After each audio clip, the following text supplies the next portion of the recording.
¿Cuál es la diferencia entre los gentiles y los judíos que se relata en la Biblia? Quizás para muchas personas esto pueda ser una pregunta quizás fácil de responder porque muchos cristianos son quizás nacidos y criados en la iglesia o porque muchas veces los vemos en la escuela dominical.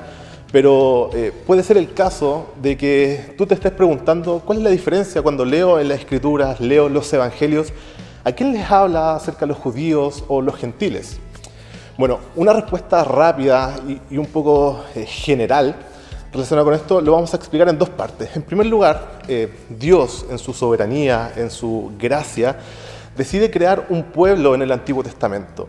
Este pueblo tenía una finalidad bien en concreta y era ser un faro, era hacer luz a las demás naciones, era proclamar la gloria de Dios, las cosas buenas que Él tiene y que los pueblos de diferentes naciones vieran esta luz, vieran este faro y se empezaran a acercar al Evangelio, se empezaran a acercar a las Escrituras y empezaran a adorar y glorificar a Dios.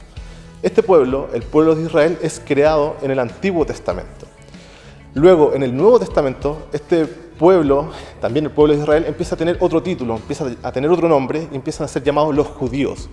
Estos judíos, este pueblo, tenían diferentes líneas de pensamiento. Si bien eran un pueblo que creían en Jehová, un pueblo que querían glorificar y honrar a Dios, tenían ciertas diferencias en interpretación de las Escrituras. Por ejemplo, tenemos una línea que son los fariseos, las cuales encontramos en los Evangelios, los cuales se relaciona mucho Jesús con ellos.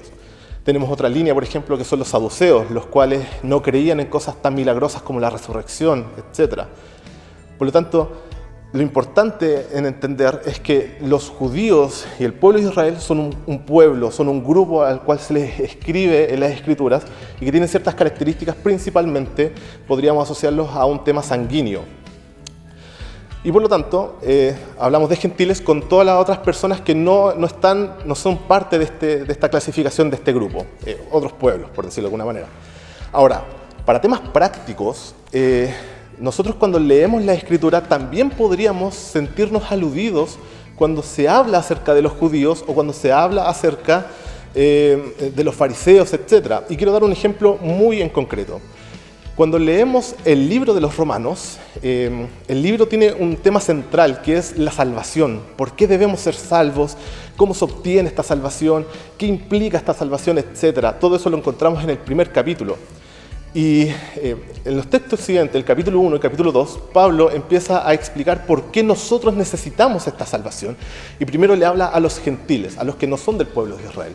Y les dice, ustedes necesitan esta salvación, ¿por qué? Porque Dios se manifestó a través de la creación, se manifestó a través de diferentes formas, pero ustedes no quisieron glorificarlo, no quisieron honrarlo, y por lo tanto necesitan desesperadamente un perdón, necesitan tener esta restauración y esta nueva comunión con Dios.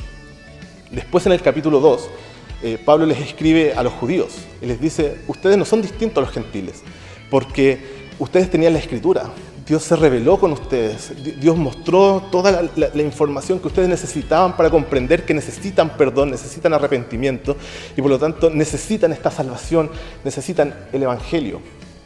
Ahora, quiero hacerte una pregunta, y una pregunta que también me implica a mí y a muchos otros cristianos.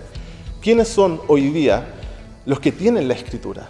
¿Quiénes son los de hoy día, los que saben quién es Dios, saben quién es Cristo, quienes tienen acceso a estas cosas?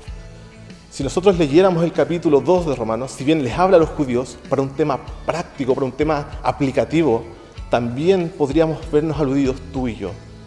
Si bien los judíos y el pueblo de Israel en la Escritura son de un pueblo en concreto, también Dios te está hablando por medio de las Escrituras.